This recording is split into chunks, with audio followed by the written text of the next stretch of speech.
참 예수님 사대리구에서 청년 청소년 사목을 담당하고 있는 이성웅 세례자 요한 신부입니다. 이렇게 여러분들과 함께 가톨릭 신앙에 대해서 이야기를 나눌 수 있어서 주님의 은총을 느끼고 있습니다. 이 시간을 통해서 여러분과 하느님과의 관계가, 또 저 개인적으로 저와 하느님과의 관계가 더 성장하기를 희망해 봅니다. 이런 바람을 가지고 시작기도 함께 바치고 오늘 강의 출발하도록 하겠습니다. 성부와 성자와 성령의 이름으로 아멘. 은총이신 주님, 이 시간 허락해 주심에 감사합니다. 당신은 저희를 만드셨습니다. 저희를 창조하셨습니다.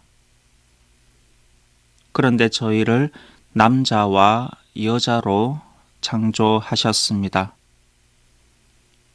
성을 선물로 주신 당신께 진심으로 감사를 드립니다. 당신께서 처음에 우리 인간의 성을 만드신 그 목적을 깨닫게 하소서. 그 목적을 알고 진정으로 성을 통해서 사랑을 실천하게 하소서. 사랑함으로써 당신의 그 큰 사랑을 깨닫고 내면화할 수 있는 당신의 자녀가 되도록 이끌어 주십시오. 이 시간 저희와 함께 하소서. 당신의 은총으로 저희의 삶을 풍요롭게 해 주십시오. 이 모든 것 우리 주 그리스도를 통하여 비나이다. 아멘. 성부와 성자와 성령의 이름으로 아멘. 네, 시작 기도에서 여러분들 들으셨듯이 하느님께서는 우리에게 성을 선물로 주셨습니다. 한 달 동안 매주 강의를 한 차례씩 할 텐데 주제는 바로 그리스도교 성윤리입니다. 신부님, 갑자기 성교육은 또 무엇입니까? 학생 때 받았습니다. 이렇게 생각을 하실지 모르겠습니다. 그런데 제가 느끼기에는 여러분들한테 필요한 내용을 전해주는 것이 유익하지 않나 그런 생각이 들었습니다. 그래서 비단 우리 아이들뿐만 아니라 우리 성인들에게도 이 성에 대한 내용을 들려주는 것이 정말로 필요하다라는 생각이 들었습니다. 그 이유는 우리는 성적인 존재입니다. 성하고 분리시켜서 우리 삶을 생각할 수가 없기 때문입니다. 성적인 존재, 좀 내용이 생소합니까? 한번 생각을 해 보겠습니다. 이 성이 언제부터 있습니까?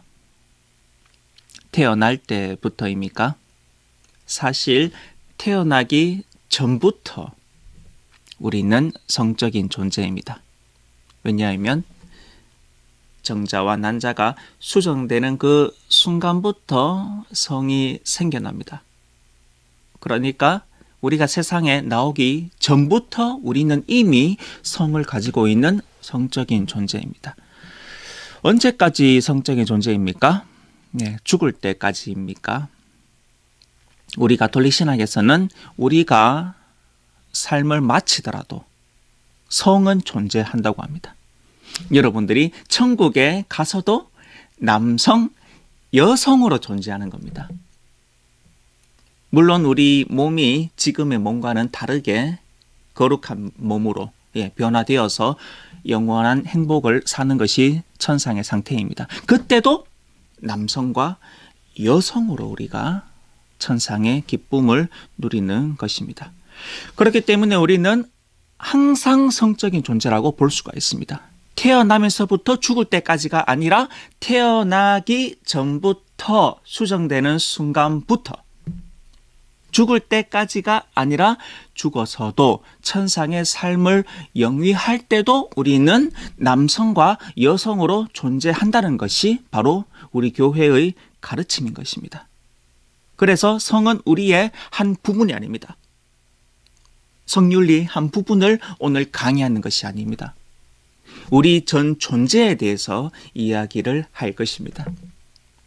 그래서 단순히 성적인 문제가 일어나는 어떤 특정한 우리 젊은 친구들 아니면 특정 사회 부류에 대해서 이야기를 하는 것이 아닙니다. 우리 인간에 대해서, 우리 전 존재에 대해서 이야기를 해보고자 합니다.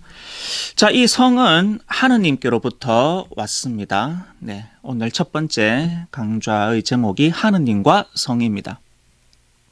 하느님으로부터 이 성이 왔습니다. 이 성은 우리에게 주어진 것입니다. 인간이 성을 만든 것이 아닙니다. 내가 성을 선택한 것이 아닙니다. 바로 하느님께서 우리를 창조하셨는데 남자와 여자로 만드신 것입니다. 그래서 성은 선물인 것입니다. 얼마 전에 제 형님이 축일을 지냈는데 그래서 저도 선물을 드렸습니다. 케이크도 사고 또 금일봉을 전달했고 또 축하도 많이 해주었습니다. 또 저희 형님 신자분들이 또 선물을 많이 드렸습니다. 참고로 제 형님이 또 가톨릭 신부인데 함께 이 성소의 길을 걸어가고 있습니다. 이 선물을 많이 준다는 것은 그만큼 그 사랑을 사랑한 것입니다. 그리고 선물을 받는 사람은 선물을 주는 사람의 그 넓은 마음, 그 배려하는 마음, 그 아끼는 마음을 선물을 통해서 느낄 수가 있습니다. 그런데 왜 이 선물 이거밖에 안 줍니까? 좀 다른 선물 주면 안 됩니까? 이것도 선물입니까? 이렇게 불평을 해서는 안 되는 것입니다. 선물을 봄으로써 선물을 준 사람의 그 마음을 이해하는 것이 필요합니다. 마찬가지로 이 성은 선물로 주어졌습니다. 하느님께서는 왜 나를 남자로 태어나서 이렇게 고통을 주십니까? 왜 제가 여자로 태어나게 만들어서 저를 힘들게 하십니까? 우리가 불평을 해서는 안 됩니다. 성을 주신 하느님의 마음을 먼저 이해하고 거기에 대해서 감사를 드리는 것이 바로 우리의 자세입니다. 요즘 우리 사람들 너무 자유에 대해서 좀 함부로 사용을 한다는 느낌을 받습니다. 물론 우리 인간은 자유로운 존재입니다. 자유의지를 가지고 있습니다. 그런데 질서 없이 자유가 남용될 때 그것은 자유가 아닙니다. 자, 자유는 선택을 초래합니다.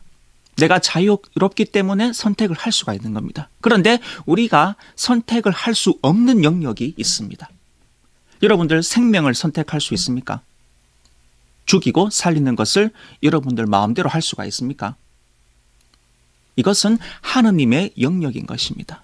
성도 마찬가지입니다. 하느님께서 우리에게 주신 것을 내 마음대로 이용하거나 바꾸거나 없애거나 해서는 안 될 것입니다. 제가 미국에서 공부를 하면서 이제 미국 본당에서 사목을 했었습니다. 그래서 미국인들하고 이제 생활을 많이 했는데 우리 학생이 이제 대학 진학서를 이렇게 한번 저한테 보여준 적이 있습니다. 그것을 보고 제가 한번 갸우뚱한 적이 있습니다. 이제 대학에 이제 지원하기 위해서 여러 가지 항목이 있습니다. 거기에 이제 원서 접수를 하는데 이제 gender이라고 나와 있습니다. 사회적 성이라는 뜻인데 이 성에 대한 선택지가 무려 18개나 있었습니다. 분명히 하느님께서 두 가지 성으로 인간을 창조하셨습니다. 남성과 여성으로. 그런데 선택지가 18개나 있는 겁니다. 거기에는 또 동성에 대한 내용도 있었고 또 트랜스젠더 이렇게 성을 바꾸는 그런 항목도 되게 많았습니다. 이것을 내가 하나를 택해야 되는 것입니다. 제가 이 자리를 통해서 뭐 동성애를 반대하거나 그런 뭐 어떤 비판을 하거나 또 그런 사람을 제가 이렇게 판단을 하는 그런 자리가 아닙니다. 똑같은 인간으로서 존중을 하는 것입니다. 그런데 우리가 한번 생각을 해 보아야 할 것입니다. 나는 성을 주어진 것으로 여기고 소중히 생각하고 있는가? 아니면 그냥 내 어떤 취향대로, 아니면 그냥 우리 사회 문화가 허용하는 대로 그렇게 가볍게 생각하지 않는가? 여기에 대해서 우리가 한번 생각을 해볼 필요가 있다. 이런 뜻을 전해드리기 위해서 이 말씀을 드리는 것입니다. 하느님께서 우리를 창조하셨고 당신의 모상대로 창조하셨기 때문에 그만큼 우리는 소중한 존재입니다. 그리고 성을 담아서 우리를 만드셨습니다. 그런데 우리는 이 성을 너무 경솔하게 그냥 하나의 트렌드로 그냥 내 마음대로 내 기분 따라 어떻게 바꾸고 또 취하고 버리고 이런 그런 가벼운 개념으로 생각을 할 수 있는가? 여기에 대해서는 우리가 한번 묵상을 해볼 필요가 있는 것입니다. 자, 인간이 분명히 침범할 수 없는 영역이 있다고 말씀을 드렸습니다. 하느님과 같아지려고 해서는 안 됩니다. 그 교만한 마음이 낳은 결과는 우리가 너무나 잘 알고 있습니다. 예, 창세기에 나오는 내용입니다. 하느님께서 따먹지 말라고 한 선과 악을 알게 하는 열매를 따먹음으로써 우리는 불행한 삶을 살아가고 있는 것입니다. 그 원래의 잘못이 계속해서 인간에게 전해져 내려오는 것이 가톨릭의 원죄 교리입니다. 이것은 그만큼 우리가 어떤 존재인지, 하느님이 어떤 존재인지, 또 하느님이 어떤 의도로 우리를 만들었는지 그것을 잘 알고 그렇게 살아라 하는 가르침이 이 창세기에 담겨 있는 것입니다. 역시 우리도 하느님과 같아지려는, 하느님의 영역을 침범하려는 마음을 먹고 그것을 실제로 행할 때 우리는 그만큼 더 불행한 삶을 살게 되는 것입니다. 네, 그래서 하느님께서 우리에게 자유의지를 주셨지만 분명히 내가 하느님으로부터 받은 나의 고유한 영역이 있다는 것, 그리고 하느님의 고유한 영역은 주님께 드리고 주님께 순명하는 우리의 자세에 대해서 깊이 묵상을 하는 것이 필요합니다. 자, 부부가 아이를 낳는다. 그래서 하느님의 창조 사업에 협력을 한다고 이야기를 합니다. 자, 생명을 출산하는 것이지 생명을 창조하는 것은 아니다. 여러분들 다 아시겠죠? 생명을 창조하는 것은 하느님이십니다. 그 생명을 부부가 세상에 이제 낳는, 전하는 그 출산의 의미입니다. 창조는 하느님의 영역, 협력해서 출산하는 것은 인간의 영역, 이렇게 생각을 하시면 좋겠습니다. 제가 주일학교 교리를 할 때 한 가지 재미있는 일이 일어났는데, 제가 본당에 교리 교사 선생님한테 한번 아이들 보기 위해서 방문을 하겠다고 이야기했습니다. 그런데 그냥 가면 재미가 없으니까 아이들에게 질문을 하겠다. 그런데 우리 초등학생 2학년이었어요. 그래서 제가 질문을 미리 준다. 답도 미리 준다. 그래서 답을 크게 잘 대답하면 선물을 주겠다. 이렇게 선생님한테 미리 이야기를 했습니다. 네. 첫 번째 줄에 있는 아이들한테는 제가 이 질문을 주기로 했어요. 누가 우리 친구를 창조했을까요? 답은 하느님. 그리고 두 번째 줄에 있는 아이들한테는 이 질문을 주기로 했습니다. 그러면 여러분들을 누가 길렀을까요? 답은 부모님. 이렇게 미리 답을 줬습니다. 네, 그래서 아이들은 이제 달달달 답을 외우고 있었죠. 첫 번째 줄에 있는 아이들은 답은 하느님이다. 두 번째 줄에 있는 아이들은 부모님이다. 이렇게 답을 외우고 있었습니다. 자, 제가 이제 주일학교 이제 시작이 되어서 문을 열고 들어갔습니다. 그런데 첫째 줄에 있는 아이가 없어요. 어디 갔는지. 나중에 알고 보니까 화장실에 갔다고 하던데 없었어요. 그래서 제가 없네? 그러면서 두 번째 줄에 있는 아이한테 이 질문을 던졌습니다. 우리 학생 교리 공부 열심히 했죠? 누가 우리 친구를 창조했지? 네. 이 아이의 머릿속에는 무조건 부모님밖에 없는 겁니다. 답이 무조건 부모님이에요. 그래서 역시나 저는 이제 하느님이라는 답을 기다리고 있었는데 이게 제 실수죠. 누가 우리 친구를 창조했죠? 이렇게 물으니까 부모님 이렇게 아주 단호하게 이야기를 하는 겁니다. 그래서 제가 다시 물었습니다. 하느님이 창조한 것이 아닌가? 그러니까 그 아이가 하는 말이 하느님이 창조한 아이는 화장실에 갔어요. 네. 이렇게 답을 주었습니다. 그러니까 첫째 줄에 있는 아이가 화장실에 갔다는 그런 이야기입니다. 우리 암기식 교육의 어떤 병폐라고 볼 수가 있겠죠. 창의성이 기르된 암기식 교육의 병폐를 이야기했습니다. 자, 우선 이야기인데 그래도 그 뜻을 보십시오. 하느님이 바로 우리를 창조한 겁니다. 그 창조된 생명을 낳아서 기르신 분들이 바로 부모님인 것입니다. 자, 그러면 이제 하느님께서 왜가 되게 중요합니다. 왜 인간을 남자와 여자로 창조하셨는가? 그 깊은 뜻을 한번 들여다보기로 하겠습니다. 자, 이 심오한 진리를 우리에게 잘 알려주기 위해서 힘쓰신 교황님 한 분이 계십니다. 바로 요한 바오로 2세 교황님이십니다. 하느님께서 왜 인간을 남자와 여자로 창조했는지, 그 깊은 뜻이 무엇인지, 그 안에는 하느님이 어떤 존재이신지, 우리가 누구인지, 우리가 어떻게 살아야 하는지, 이런 철학적인 또 아주 신학적인 또 인류학적인 사회학적인 그런 풍부한 내용을 담고 있습니다. 이것이 바로 그 유명한 몸의 신학입니다. 여러분들 많이 들어보셨을 거라 생각됩니다.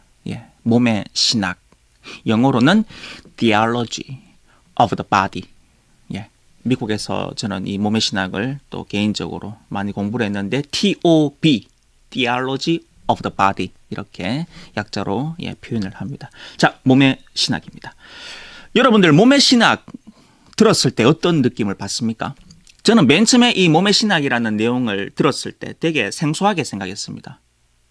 신학이면 신학이지 몸의 신학은 또 무엇인가? 자, 맨 처음에 이 단어를 들었을 때 도저히 매치가 안 되는 겁니다. 신학은 하느님에 대한 학문입니다. 초월적인 내용을 담고 있습니다. 우리 인간의 이해로는 할 수 없는 형이상학적인 그 철학적인 내용을 담고 있는 것이 신학, 신에 대한 학문입니다. 그런데 몸은 유한한 어떤 존재죠. 어떤 형태가 있습니다. 그러니까 어떻게 해서 이 초월적인 신학과 또 반대처럼 느껴지는 아주 인간적인 몸이 함께 묶여져서 몸의 신학이라는 말이 나올 수 있는가? 아주 의문이 들었습니다. 자, 이 몸의 신학이라는 말이 가능한 이유는 바로 우리 몸이 성사적이기 때문입니다. 성사 여러분들 다 아시죠? 보이지 않는 하느님의 은총이 가시적인, 감각적인 그런 어떤 표징, 상징을 통해서 실제로 주어지는 것이 성사입니다. 우리 몸이 바로 이 역할을 하는 것입니다. 하느님께서 창조하신 몸 안에 그 풍부한 은총이 들어가 있는 겁니다. 그리고 그 은총이 우리 몸을 통해서 실제로 우리에게 전달이 되기 때문에 바로 몸의 신학인 것입니다. 그래서 몸이 바로 성사적인 기능을 한다. 몸은 축복입니다. 하느님이 원래 우리에게 담아놓은 그 축복을 우리가 이해를 하고 살아가는 것이 바로 그리스도교 성윤리를 살아가는 것입니다. 자, 이 몸이 지닌 심오한 의미를 전달해 주기 위해서 요한 바오로 2세 교황님께서 5년 동안 매주 수요일 129번 가르침을 주십니다. 그것을 신학자들이 다 엮어서 편찬한 것이 몸의 신학입니다. 여러분들도 검색해 보시고 몸의 신학에 관한 책 한번 읽어 보셨으면 좋겠습니다.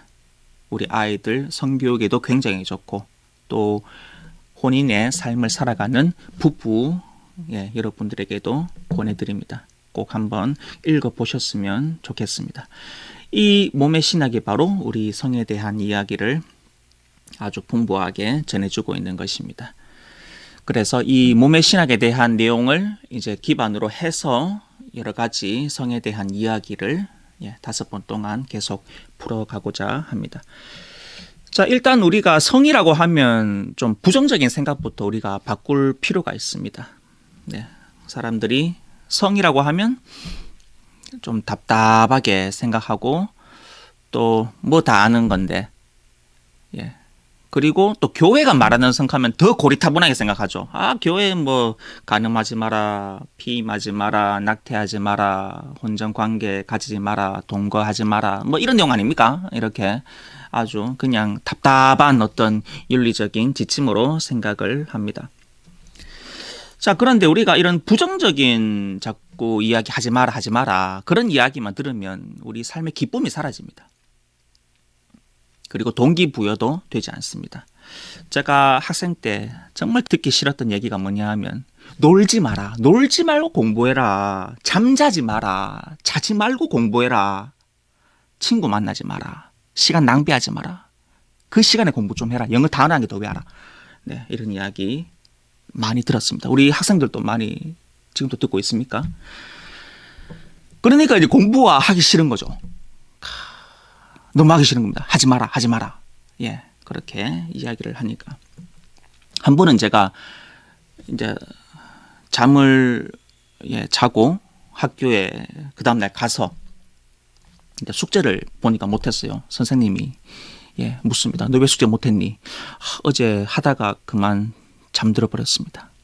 그러니까 선생님이 하시는 말씀이 너 숙제 안 하고도 잠이 오니? 이렇게 이야기를 하는 겁니다. 너 그러고도 잠이 오니? 그래서 우리는 너무 이렇게 부정적인 생각을 가지고 공부를 하는 경향이 있습니다. 그렇기 때문에 더 동기부여가 되지 않는 것 같습니다.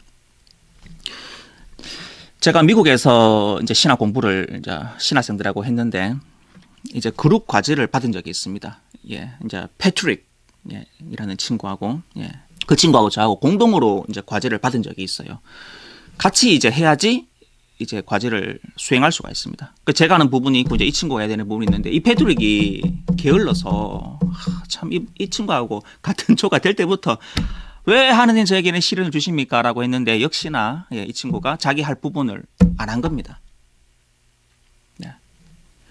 그리고는 이 친구가 수업 시간에 졸고 있는 거예요. 그래서 참 저도 어처구니가 없잖아요. 자기 숙제도 안 해서 저한테 피해를 줘놓고 공동으로 발표를 해야 되는데 제대로 준비도 안 된 상태고 그리고는 또 졸고 있는 거예요. 수업 시간에. 그래서 제가 수업 시간에 화가 나서 패트릭한테 따졌죠. 제가 선생님한테 들었던 그 꾸지람, 너 잠이 오니? 그래서 패트릭, can you sleep well? 이렇게 제가 미국이니까 너 잠이 오니? 이렇게 그 마음으로 했는데 패트릭이 yes, I can 이렇게 대답을 하는 겁니다.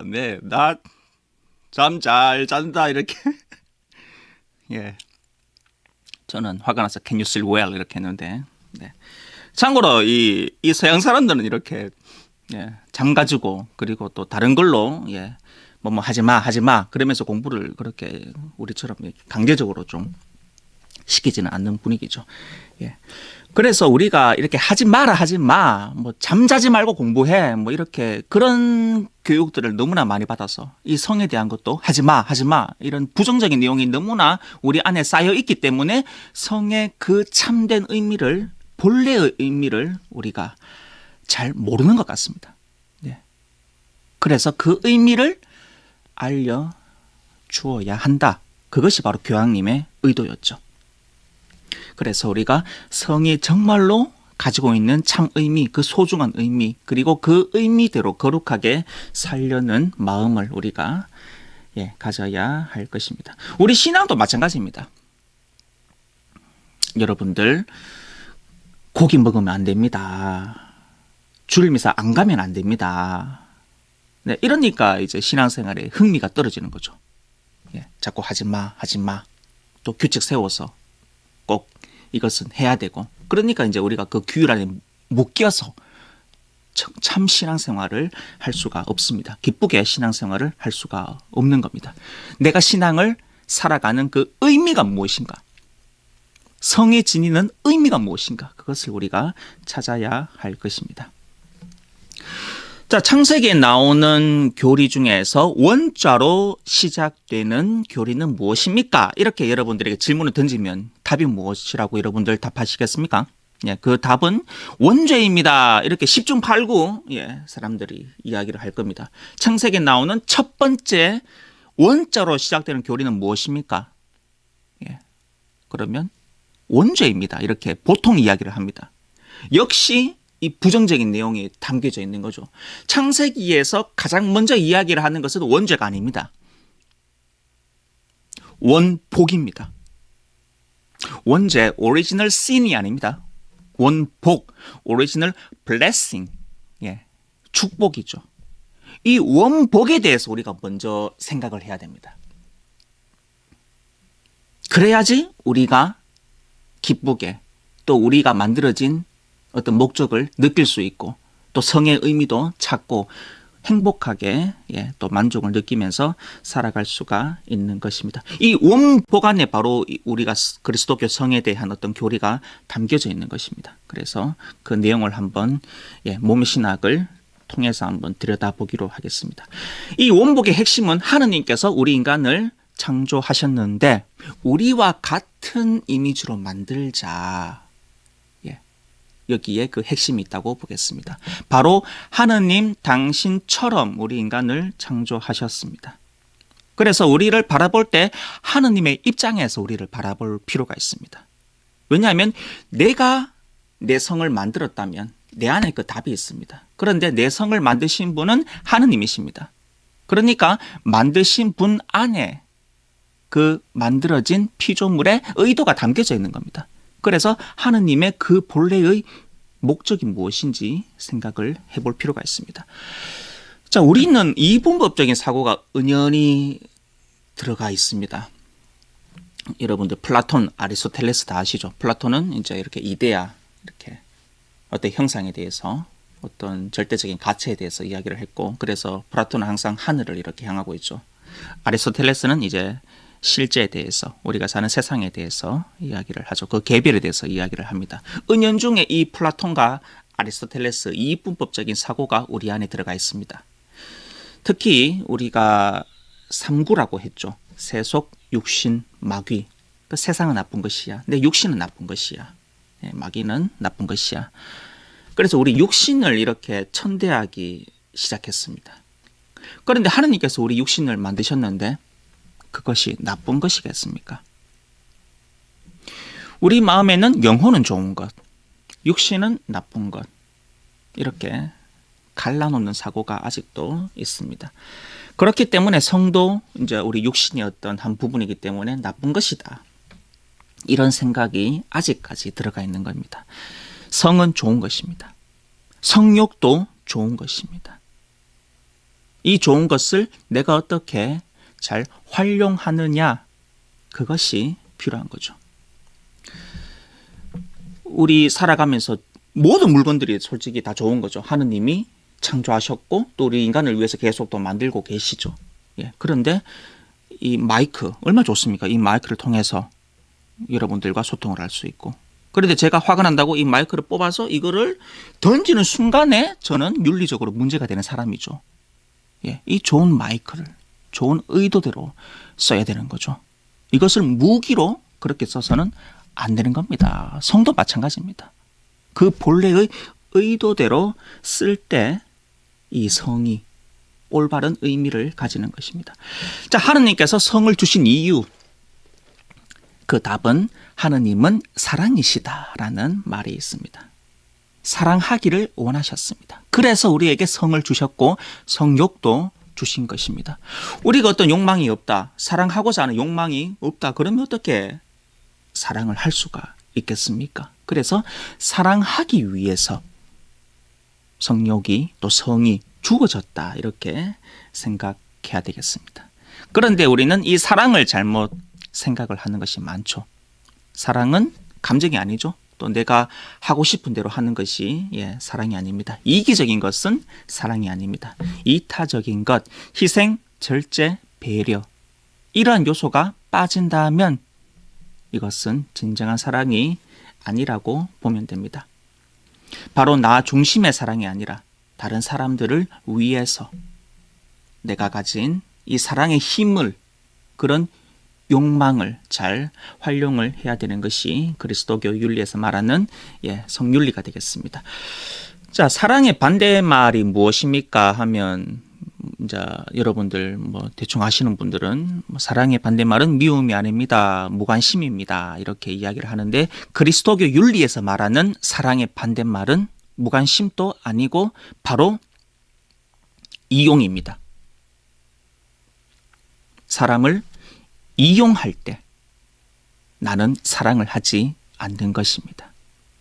사람을 그 목적으로 생각하고 그 자체로서 사랑을 해야 하는 것이 진정한 사랑입니다. 그런데 그 사람을 내가 어떤 목적을 이루기 위한 수단으로 생각해서 이용할 때 그 목적이 사라지고 그 안에는 사랑이 없는 것입니다. 그래서 나는 사람을 그 목적으로 대하는가, 진정한 사랑을 하는가, 아니면 어떤 수단으로 이용하는가, 그것을 묵상해 볼 필요가 있습니다.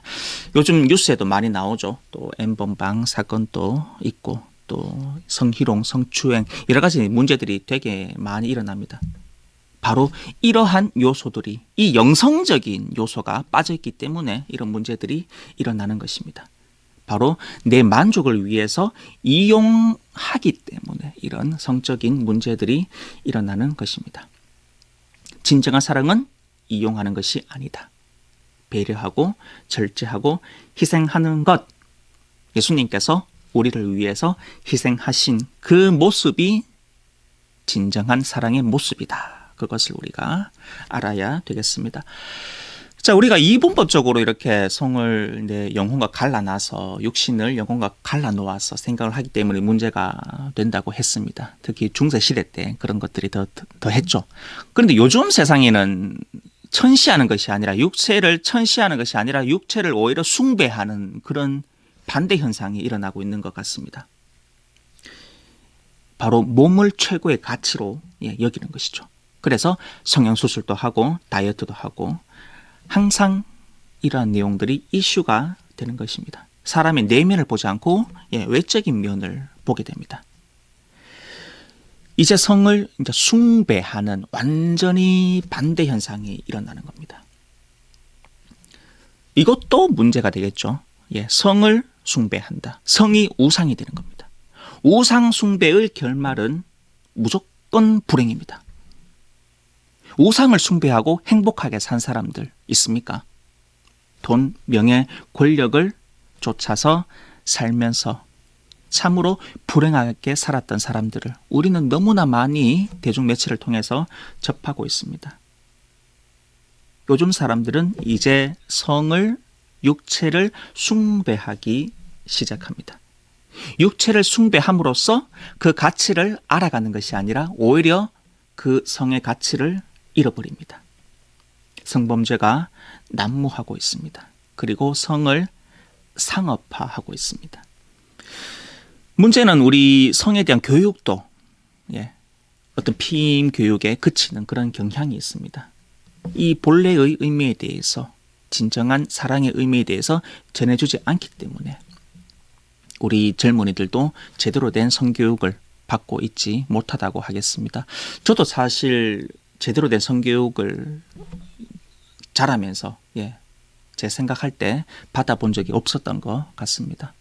물론 성교육에 대한 내용은 들었지만 이렇게 깊은 의미는 받아본 적이 없습니다. 제가 미국 가서 개인적으로 몸의 신학을 접하고 또 거기에 대한 이야기를, 워크숍을 접하면서 참으로 눈을 떴다. 이제 성에 대한 눈을 제대로 떴다라고 표현을 하고 싶습니다. 그래서 이 내용을 제가 전해주기 위해서 지금 우리 가톨릭 교회에서 성에 대한 프로그램 틴스타 있는데 그 교사로도 지금 활동을 하고 있습니다. 그래서 단순히 성교육, 섹스 에듀케이션이 되어서는 안 되겠죠. 섹스가 아니라 섹슈얼리티. 섹슈얼리티는 성 정체성이 되겠죠. Education of Human Sexuality. 인간 성 정체성에 대한 교육이 이루어져야 됩니다. 단순한 성교육이 아니고, 그래서 성을 숭배하는 세상이 되어서는 안 되겠습니다. 천시하는 세상이 되어서도 안 되고 숭배하는 세상이 되어서도 안 됩니다. 그럴 때 진정한 성의 가치를 우리가 잃어버리게 되는 것입니다. 자, 그러면 하느님께서 원래 의도했던 그 성은 무엇인가? 마테오복음 19장 1절에서 10절의 내용을 여러분들이 보게 되면 바리사이들이 예수님에게 질문을 하죠. 남편이 아내를 버려도 좋습니까? 모세는 이혼장을 써주고 버리는 것을 허용하지 않습니까? 이렇게 예수님을 시험하려고 질문을 던집니다. 예수님께서 이렇게 말씀을 하시죠. 너희들 마음이 완고하기 때문에 모세는 그렇게 하는 것을 허용했다. 하지만 원래 그랬던 것은 아니다. 이렇게 말씀하셨습니다. 그래서 원래 하느님께서 성을 만드신 목적은 그러한 것이 아니다. 남편이 아내를 버려도 좋습니까? 이 질문 안에 어떤 의도가 담겨 있습니까? 이 바리사이들은 사랑은 영원하지 않다라는 생각을 했습니다. 사랑은 절대 지속될 수 없다. 인간의 마음이 바뀌기 때문에 중간에 틀어질 수 있다. 그렇기 때문에 남자도 여자를 버릴 수가 있지 않냐. 영원한 사랑은 불가능하다. 유한하고 일시적인 사랑만 있을 뿐이다. 이 마음이 이미 바리사이들 안에 들어가 있는 것입니다. 그런데 예수님의 말씀은 다릅니다. 사랑은 영원할 수 있다. 원래 하느님께서 만드신 그 사랑은 영원하고 지속적이고 그리고 우리에게 항상 남아있는 것이다. 일시적으로 들어있다가 없어지는 것이 아니라 항상 우리 안에 남아서 우리가 계속해서 그 성을, 그 사랑을 살아갈 수 있다는 것이 예수님의 의미입니다. 그래서 original man, 원래 예수님께서 창조하신 사람에 대해서 예수님께서 말씀을 이제 전하는 거죠. 그 원래의 사람, historical man, 우리가 살아가는 역사적인 사람이 아니라 original man입니다. 원래의 사람에 대해서 우리가 이야기를 한번 해봐야 됩니다. 이 원래의 사람을 잘 묵상할 때 지금 내가 살아가는 나에 대해서 잘 생각을 할 수가 있습니다. 더 나아가서 부활의 삶을 살아가는 미래의 나에 대해서도 우리가 어떤 목적을 가지고 추구를 할 수가 있는 것입니다. 자, 원래의 인간, 바로 아담이 되겠죠. 하느님께서 아담을 먼저 창조하셨습니다. 이 아담은 단순히 남성을 의미하지 않습니다. 하느님께서 만드신 사람을 대표하고 있습니다. 사람 전체를 대표하는 것입니다.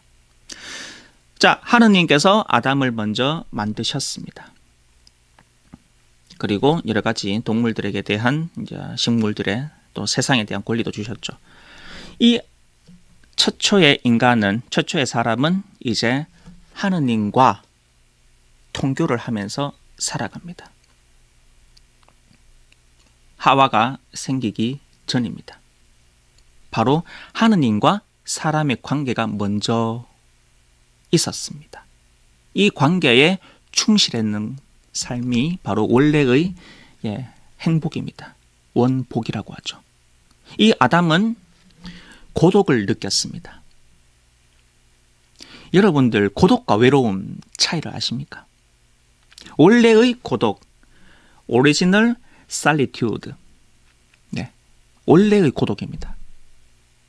외로움은 다른 사람에게 내가 의지를 하는 겁니다. 내가 홀로 있어서 힘드니까 다른 사람을 생각합니다. 그리고 그 사람과 어떤 관계가 맺어지기를 희망합니다. 그것이 외로움입니다. 하지만 고독은 다른 사람에게 향해 있지 않습니다. 고독 안에는 내가 성찰하고 철학적인 생각을 하는 그 내용이 담겨 있습니다. 바로 내 실존에 대해서 묵상을 하는 것이 바로 고독한 삶입니다. 그래서 우리 인간은 고독해야 됩니다. 분명히 내 존재에 대해서 생각하는 시간을 가져야 됩니다. 그리고 다른 사람과의 관계, 하와의 관계의 그 이전에는 하느님과의 관계, 최초의 사랑과 하느님과의 관계가 먼저인 것입니다. 그 다음에 다른 사람이, 하와죠, 생겨나서 인간적인 관계가 만들어지는 겁니다. 그래서 나는 고독한가? 한번 또 묵상을 해볼 필요가 있습니다. 원래의 고독입니다. 이 고독은 인간의 품격을 나타냅니다. 동물들은 이런 고독을 살아가지 않습니다. 돼지가 갑자기 철학적인 사고를 하진 않죠. 나는 왜 돼지로 태어났는가? 돼지로 사는 목적은 무엇인가? 내 목살을, 내 삼겹살을 사람들에게 주는 것이 내 자아를 실현하는 것인가? 이런 철학적인 사고를 돼지들은 하지 않습니다. 그래서 고독이 없다는 것은 우리가 동물적인 삶을 살아가는 겁니다. 분명히 이런 원래의 고독, 하느님과의 나의 관계에 대해서 묵상하는 시간을 가지는 것이 필요합니다.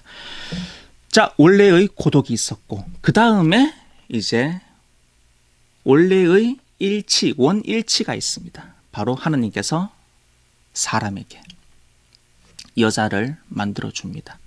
이때부터 이제 성에 대한 개념이 생기기 시작합니다.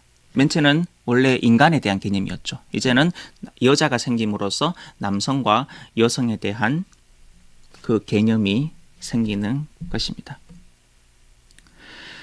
이 남자와 여자는 이제 서로를 위해서 존재하기 시작합니다. 이제 사람은 고독으로부터 벗어납니다. 고독이 필요 없다는 얘기가 아니죠. 고독으로부터 벗어나서 관계성을 지니게 됩니다. 그리고 인간은 다른 사람들하고 함께 있을 때 인격적인 관계가 있는 것입니다.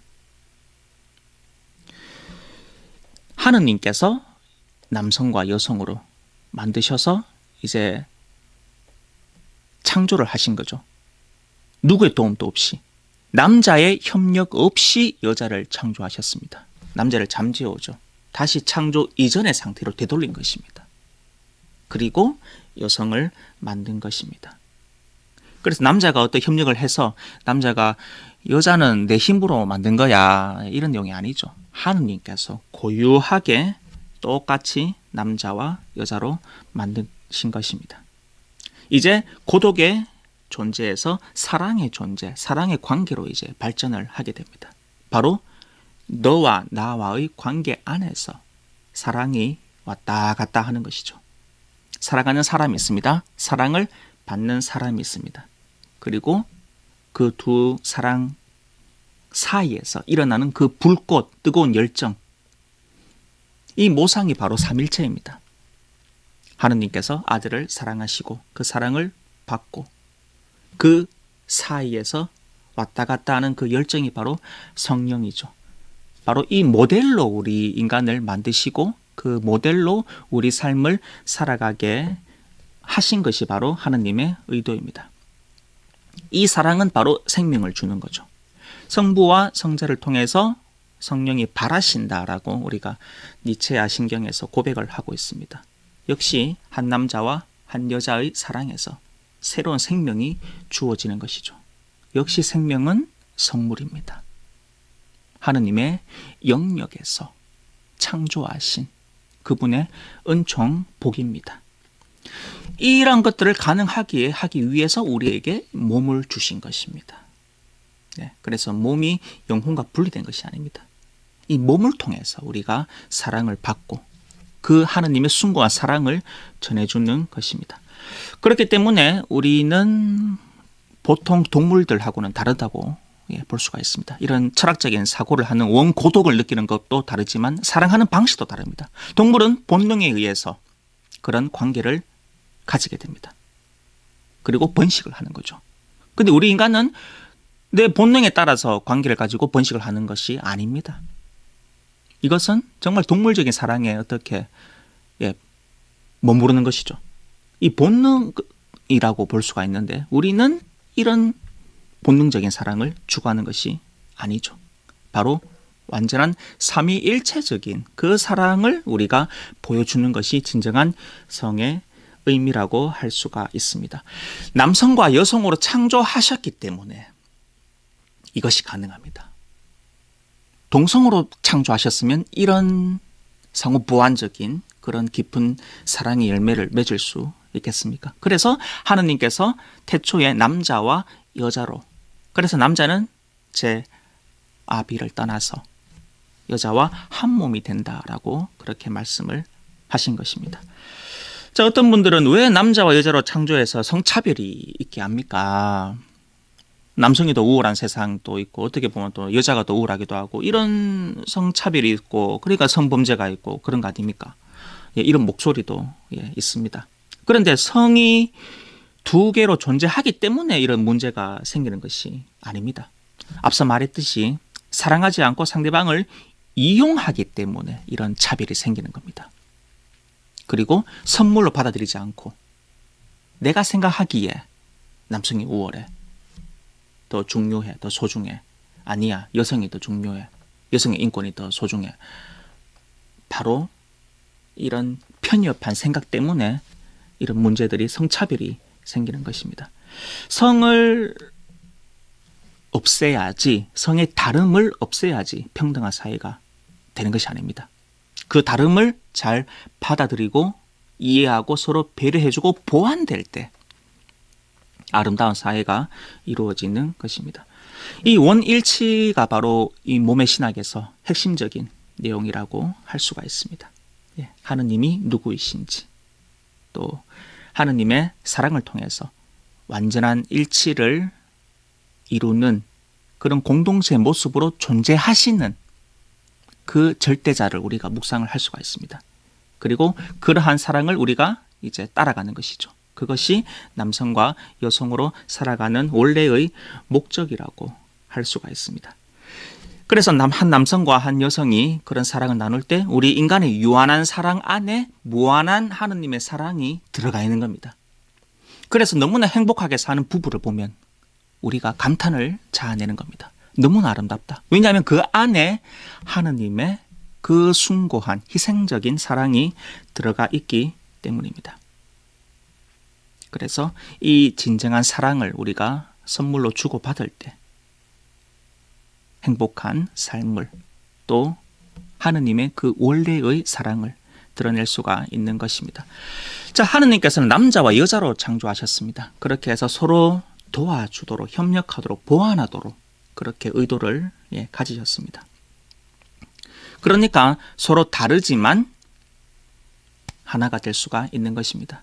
자, 그런데 이제 부부 이야기 또 상담을 또 해보면 우리 남편 왜 그런지 모르겠습니다. 도저히 이해를 못해요. 또 남자도 마찬가지고 참 이 여자하고 사는 거 기가 찹니다. 뭐 여러 가지 그런 이야기들 많이 들리는데 먼저 이 다름을 이해를 좀 할 필요가 있습니다. 하느님께서는 남자에게 단순함을 줬습니다. 그렇기 때문에 당신 왜 그래 단순해 이렇게 공격하면 안 되겠죠. 왜냐하면 하느님이 남자에게 그런 단순함을 선물로 줬기 때문입니다. 남자가 복잡하면 어떻겠습니까? 남자가 복잡한 마음을 먹습니다. 그럼 두 마음을 가지겠죠. 그러면 가정이라는 울타리를 벗어나고 아내를, 자식을 지키지 않고 또 다른 어떤 불건전한 그런 행동을 할 수가 있겠죠. 단순하기 때문에 이 가정을 지켜주는 든든한 버팀목이 될 수가 있는 것입니다. 울타리가 되어주죠. 그리고 하느님께서는 여성에게는 지혜, 인내를 주셨습니다. 그래서 아이를 낳고 키우고 또 힘든 가정, 가사 생활을 할 수가 있는 겁니다. 인내롭습니다. 지혜롭습니다. 그런데 당신은 왜 그래 모든 걸 복잡하게 생각하고 뭐 이렇게 아내에게 이렇게 핀잔을 주면 또 상처를 받게 되는 거죠. 하느님께서 원래 다르게 창조하셨다. 자, 제가 어떤 남자와 여성의 차이에 대해서 동영상을 본 적이 있는데 그 차이 여러 가지 차이가 있습니다. 한번 소개를 해 보겠습니다. 그래서 이렇게 하는 것은 제가 남자는 이렇다, 여자는 이렇다 이렇게 특정 지우는 것이 아닙니다. 참고로 여러분들 남자와 여자에 대해서 더 이해를 잘 하시라고 제가 이렇게 한번 어떤 영상을 통해서 본 차이점에 대해서 이야기를 한번 소개를 해드리겠습니다. 먼저 차이 1. 일 끝나고 집에 왔을 때 여자는 살림 걱정을 합니다. 빨래, 청소, 식사 준비, 설거지한다고 바쁩니다. 남자는 일 끝나고 집에 오면 텔레비전 시청을 하죠. 그리고 냉장고에서 간식을 꺼내 먹고 잠을 자고 신문을 보고 술을 마시고 방을 어지럽히고 다시 한번 말씀드리지만 이거 절대 어떤 성을 폄하하고 어떤 성을 이렇게 더 높이고 이런 거 아닙니다. 차에 대한 재미있는 어떤 영상에 대한 이야기입니다. 자, 차이 2. 대화의 방식. 남자는 직접적입니다. 둘러서 부드럽게 이야기를 하지 못합니다. 여자는 좀 추상적이고 또 감성적입니다. 그래서 여성들이 말을 할 때는 뭔가 이해하기가 좀 어렵습니다. 왜냐하면 직접 얘기를 안 하기 때문에 은근히 둘러서 말합니다. 그리고 상대방이 그것을 알아주기를 원하는 그런 심리가 있다. 그 캐치를 잘 못하면 또 남자는 당신 내가 그렇게 신어줘도 몰라? 뭐 이렇게 또 싸울 수가 있겠죠. 그런 차이가 있다. 대화의 방식의 차이가 있다. 자, 차이 3. 로맨틱한 영화를 볼 때 여성 눈물을 흘립니다. 감성적이니까 또 공감을 하니까. 남성 로맨틱한 영화를 볼 때 그냥 잡니다. 이런 차이가 있다. 자, 차이 4. 여행을 갈 때 그런 남자는 신나게 이제 돌아다닙니다. 여행 다 갑니다. 뭐 가고 싶은 데 가고 하고 싶은 거 다 하고 먹고 싶은 거 다 먹고 열심히 돌아다닙니다. 그런데 여성 여행을 떠나도 집에 무슨 일이 없나, 가스불은 꺼졌나 걱정을 합니다. 집안일에 대한 내 생각이 매여 있습니다. 아직까지 집에 내 마음이 있는 것입니다. 차이 5번째. 약속 장소에 갈 때 남자들 옷을 다 입고 미리 준비합니다. 그리고 시간이 남으면 이제 TV를 보는 거죠. 그리고 그 시간이 될 때까지 기다립니다. 근데 여성 화장을 하느라 바쁩니다. 그리고 결국 남자가 방문 열고 큰 소리를 치죠. 시간이 몇 시인데 지금 뭐하냐, 가야지. 다그치죠. 이런 차이점이 있다. 자, 차이 6번째. 여행을 갈 때 가지고 가는 것. 남자 가방 하나 조그만 거 들고 가면 끝입니다. 그런데 여성들 보면 가방이 너무나 많습니다. 줄줄이죠. 왜냐하면 이것저것 챙길 게 많으니까. 이런 차이점이 있다. 잘 이해하시라고 이런 말씀을 드리는 겁니다. 차이 7번째. 사람들과의 대화법. 여성은 여러 여성과 함께 이것저것 사소한 것까지 끊임없이 이야기를 합니다. 통화할 때도 한 2시간 얘기하고 자세한 것은 다음에 만나서 얘기하자. 이렇게 하는 남자들 보면 그냥 당사자 불러서 바로 직접적으로 얘기하고 그냥 끝냅니다. 그냥 탁 직접적으로 이야기를 하고 마무리 짓습니다. 8번째 차이. 이성을 유혹할 때 여성은 호감이 가는 남성의 주위를 서성거리면서 서서히 그 사람에게 접근을 하죠. 그렇게 해서 또 호감을 가게 만들죠. 남성 유혹할 때 그냥 덮친다. 뭐 이렇게 영상에 나와 있던데 그만큼 직접적이다. 화장실에 갈 때 남자 혼자 가서 볼일을 보고 돌아옵니다. 그다음에 여자 한 명이 가면 줄줄이 같이 갑니다. 손잡고 같이 가서 같이 돌아옵니다.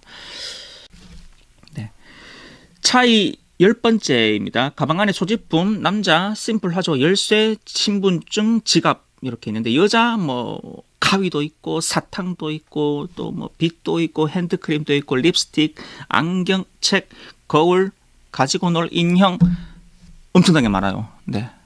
그냥 다르다 이렇게 이해를 하시면 좋겠습니다.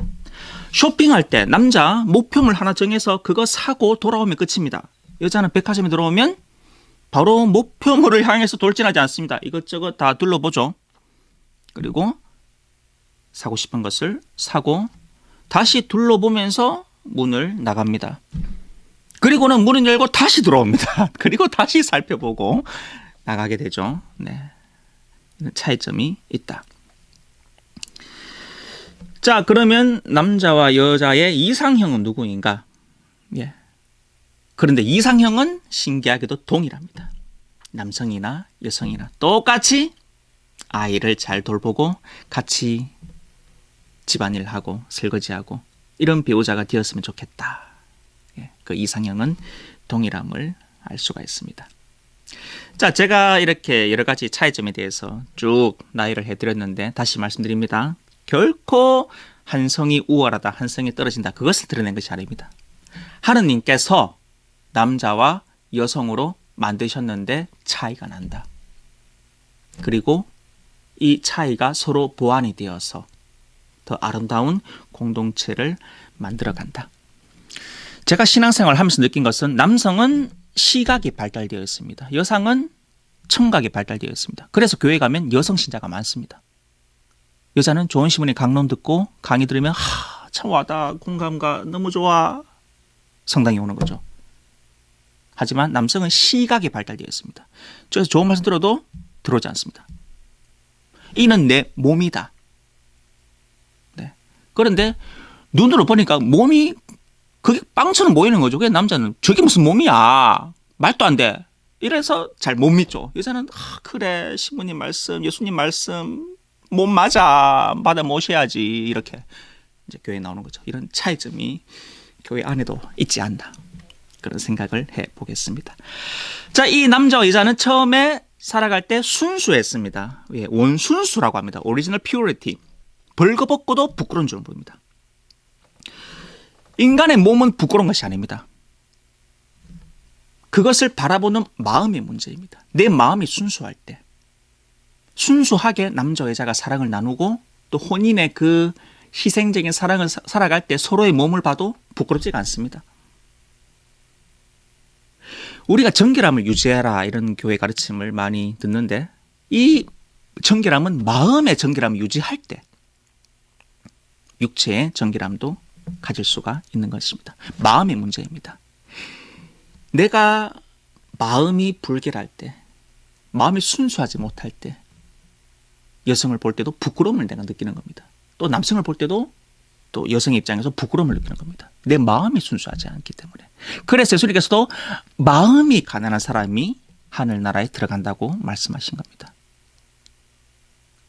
보는 눈이 돼야 됩니다. 직접 바라보고 상대방을 인격적으로 바라보고, 보려는 눈, 몰래 훔쳐보고, 또 내 어떤 만족을 추구하기 위해서 상대방을 이용하려고 하고, 비스듬히 이렇게 눈을 돌리면서 보려는 눈을 가져서는 안 되겠습니다. 순수한 보는 눈을 가질 때 그 사람을 인격적으로 볼 수가 있고 진정한 사랑을 할 수가 있는 것입니다.